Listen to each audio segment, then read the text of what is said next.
Straight ahead on WBKB, Alpena Middle School students go online for the week. Plus, first responders quickly knocked down a house fire in Alpena this morning. And what's being done to prevent violence in the nation's capital this weekend. You're watching Thunder Bay News Network. WBKB News at 6 starts now.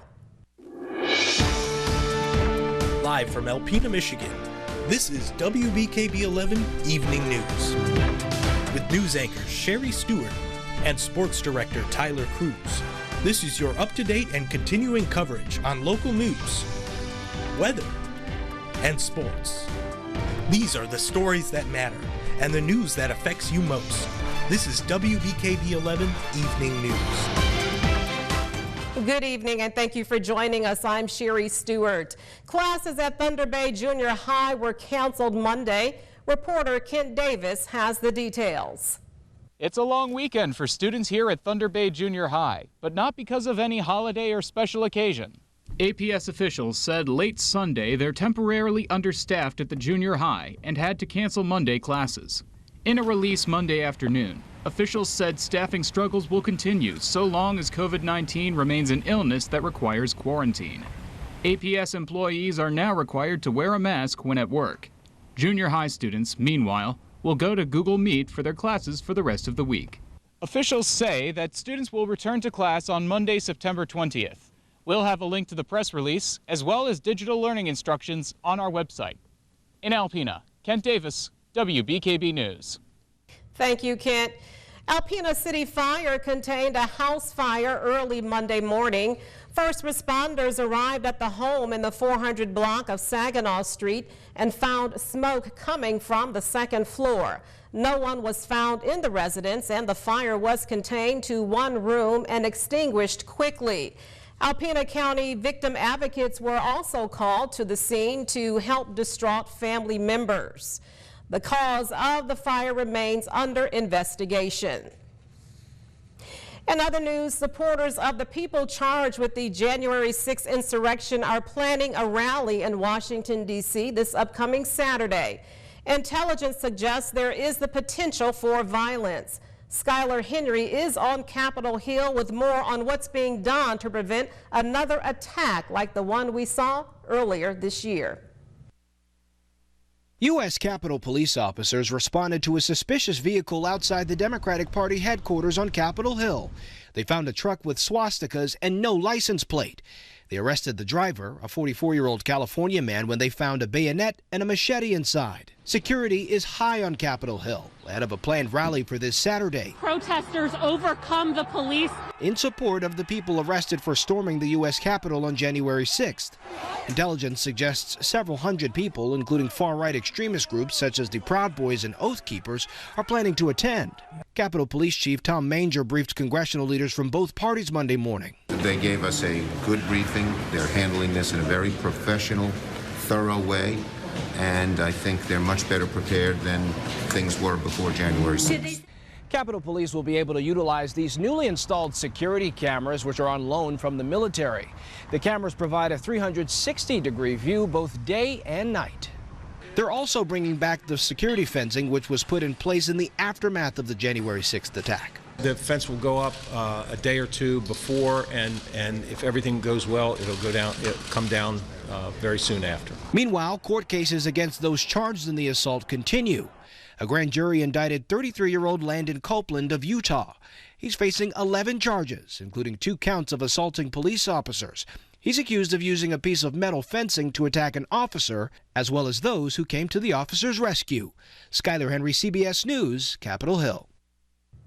And more than 580 defendants have been arrested and more than 30 have pleaded guilty since January 6th. Charges include assaults on officers, destruction of government property, and conspiracy. Michigan adults can now access their immunization records easier. The Michigan Department of Health and Human Services launched the Michigan Immunization Portal online. Those with immunization records posted in the Michigan Care Improvement Registry can locate their records online and download, save, or print information. Records also include COVID-19 vaccinations. This will also allow anyone who has lost their vaccination card the ability to reprint it. And for information on how to register, we'll have this story posted on our website. The League of Women Voters of Northeast Michigan invites the community to attend their monthly discussion. The event takes place this Friday at noon in Alpena. Reservations are not necessary. Anyone interested may attend for informal discussion of current issues and other topics of interest. The MLK Committee of Northeast Michigan has selected Frederick Douglass as the topic of their discussion for October. The event takes place over Zoom on Wednesday, October 6th at 7 p.m. As a writer, orator, and abolitionist, Frederick Douglass was one of the most important figures of the 19th century. For more information, we have this story posted on our website at wbkb11.com. More news ahead for you here on WBKB. Coming up, it's Monday with the mayor. We'll chat with Mayor Wbkb and Edward St. Pé will have your 7-day forecast next.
Welcome back. Meteorologist Edward St. Pé has a look at our forecast. Edward. Well, let's take a look. We have a frontal system that's approaching, and it will be pushing into the area for tonight and tomorrow. So the chances for showers and storms on the increase. You can see all the activity associated with that system as it moves into the region. Low pressure area, cold front trailing behind it, warm front lifting ahead of it. So this is the system that we'll be watching tonight as it closes in on the area and continues its trek tomorrow. By Wednesday, it should be out, high pressure building in, and we should see clearing skies. So this is the way the next 12 hours will look on the radar futurecast. The activity through the next 12 hours, you can see activity, scattered showers and storms moving our way with that frontal system. A lot of activity too in the forecast, rain and showers and storms in the forecast as we look ahead. So for tonight, clouds will be on the increase in advance of that system and isolated storms popping up, temperatures generally in the 50s.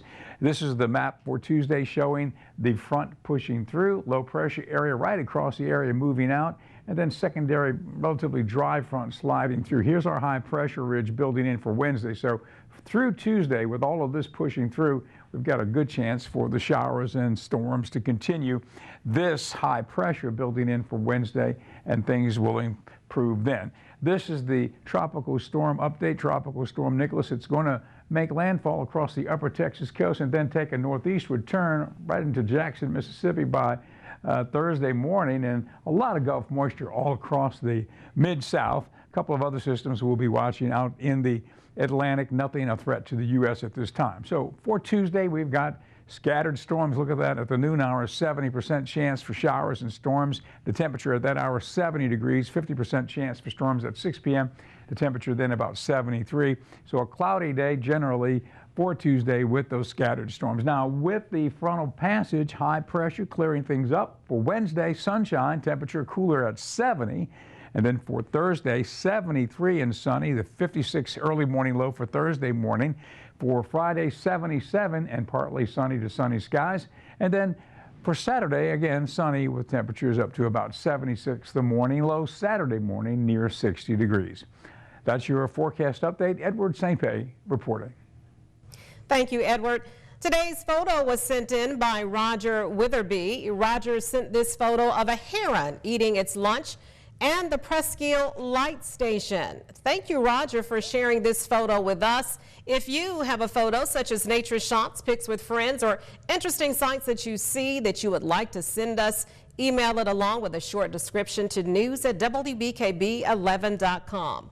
Coming up on the news at 6, Tyler Cruz will have the latest in sports.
On this week's Monday with the Mayor, WBKB's Tiffany Maddox and Mayor Walagora recapped the M32 military exercise in Alpena and what the historic event did for the city.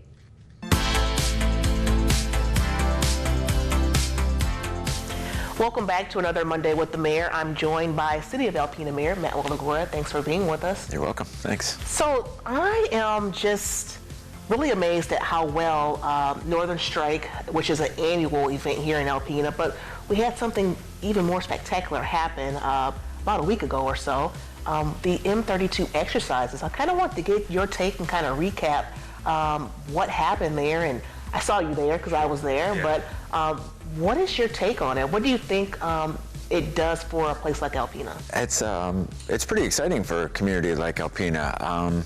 Exposure like that, basically global exposure like that. It was pretty much in every news media in the world, and then just even in our own country to have that kind of positive exposure. It was orchestrated magnificently, if that's a good word, because there was a lot of a lot of different public safety and the CRTC and our fire department and the other fire departments, Wilson and stuff, that were there. So it was really quite extraordinary.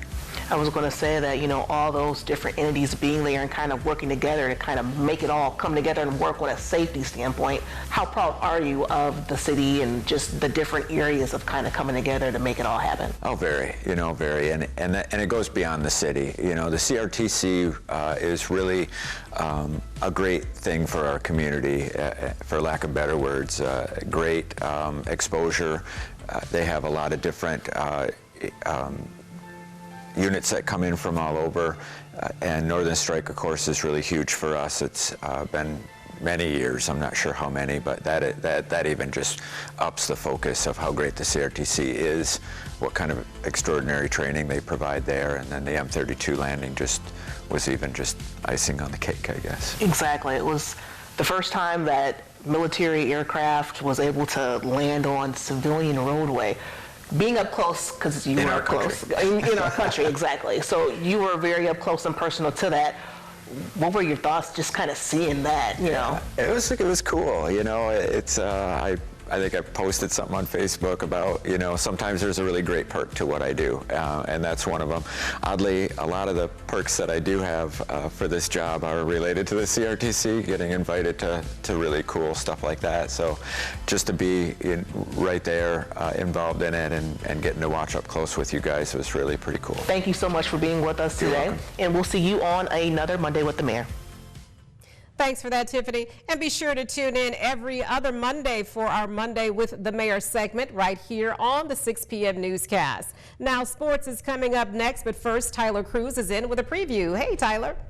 Hey, Sherry. Happy Monday. I hope your weekend went well. Mine sure was. I got to know my couch real well yesterday with all the football on. We have highlights from Lions Week 1, plus all your top plays from high school football in Week 3. You're not going to want to miss all that's coming up in sports when we come back.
Welcome back to sports. It's a little early this week, but I'm here on a Monday, and so are your top plays from Week 3 of high school football. Let's go. We start in Alcona.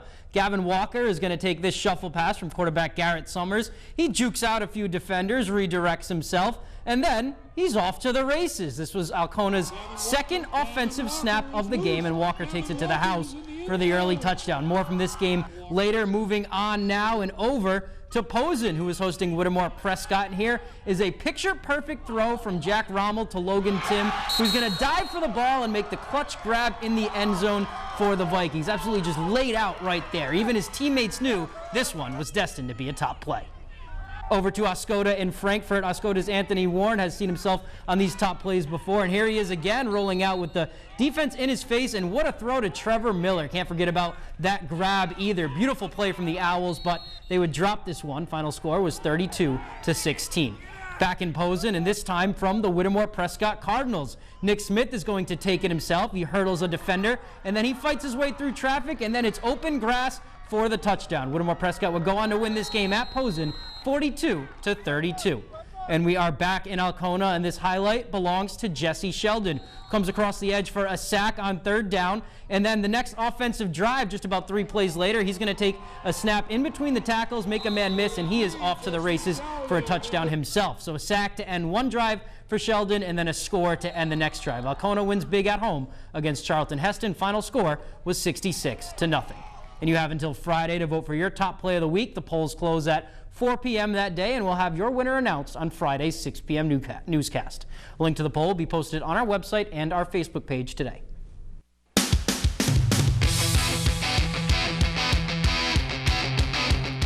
After a long offseason, it was finally time for Lions football. There are a lot of new pieces in Detroit with Campbell and Holmes running things, and yesterday we finally got to see this new regime in action at Ford Field against the 49ers. We are starting this one in the second quarter. Lions are down 7, and Jared Goff gets the ball to TJ Hawkinson for Goff and the tight ends. First touchdown in the Hawaii blue, but it was a rough first half for the new-look Lions. Pressure coming in, and Goff's arm gets hit, and he makes a pass right to Dre Greenlaw, who picks it off, and nobody is around him as he takes it in for the pick 6. Now it's 38-10. Lions were not dead yet. If there's anything about this team, they're not going to give up, and they'll bite some kneecaps. DeAndre Swift gets the screen from Goff, loses his man, and he will get to the end zone for a Lions touchdown. Next drive downfield, and well, here's Jamal Williams, that 1-2 punch. He gets the short run touchdown, and right after this, the Lions would get a 2-point conversion and recover an onside kick. So after that, Quintus Cephas gets the quick pass from Goff in the corner to get another 6. One more 2-point conversion, and Detroit goes from being down 28 to being down by just 8. One final play left, and the Lions look to shock the world in week 1, but the clock would strike midnight on the Cinderella story. Lions fight back, but still lose to the 49ers 41-33. After the game, here's Dan Campbell talking about the performance. It just got out of hand early, and you throw the ball 57 times. That's not our game, man. Now, we had a chance. We gave ourselves a chance, but we got to eliminate all the little stuff. There's going to be so much stuff to clean up on that tape. Well, hopefully Campbell is right about everything, and they can clean up from the tape because the Lions travel to Lambeau Field next week to face the Green Bay Packers. And some bad news for the Lions this morning. In the fourth quarter of yesterday's game, cornerback and 2020 first-round pick Jeff Okudah limped off the field and was carted to the locker room with an ankle injury. Well, that injury turned out to be a ruptured Achilles tendon. Okudah, in his second year, was said to have an impressive training camp. His rookie season was also cut short, starting in 6 of his 9 games before surgery on his groin. Now for Detroit, there's a good chance we see rookie Ife Melifonwu, Bobby Price, and Jerry Jacobs share some time in Okudah's absence. So that's a big hit to the Lions secondary, Sherry, and they start 0-1. But if you want my opinion, the Packers didn't look too good last week either, so they have a good chance on this one. I mean, you see Lions at Packers, and you think it's going to be the same way it's been for the last couple of years, but they have a very good chance on this one. Well, hopefully it'll get better. Yes, and hopefully my Patriots get better too. Yeah. Don't go anywhere. Next on WBKB News, we'll have your eye on entertainment.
The longest-running game show in TV history celebrates a big milestone, and Hollywood legend Clint Eastwood stars in a new movie where he must go to Mexico and back. Anthony Pura has your eye on entertainment.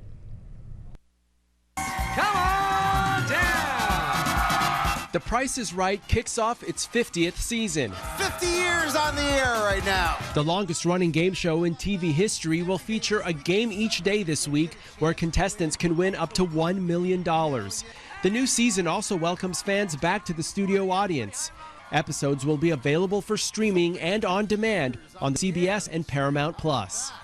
Back to Life returns with a 6-part second season. Daisy Haggard plays Miri Madison, who returns home and back to adulthood after 18 years behind bars. Season 2 picks up 3 weeks after the Season 1 finale. Haggard not only stars in the series, she's also creator and co-writer. Second seasons are always a bit easier, aren't they? Because you've got your stride, you know what you're doing, you know your characters, and I've really loved it. Back to Life Season 2 premieres on Showtime today. All 6 episodes of the new season are also available for streaming and on demand. And Clint Eastwood stars in the new drama Cry Macho. Eastwood, who also directed the film, plays a former rodeo star and washed-up horse breeder who's in charge of bringing the son of a former boss back home from Mexico. Get in the back. We go and I tell you, okay? Cry Macho hits theaters Friday. That's your eye on entertainment. Anthony Pura, CBS News, Los Angeles. Thank you for watching WBKB News at 6. Visit WBKB11.com for sports, weather, and news updates anytime, day or night. And check us out on our Facebook page and Twitter handle at WBKB11. Join us tonight for WBKB News at 11 with Jatine Tinsley. Have a great night.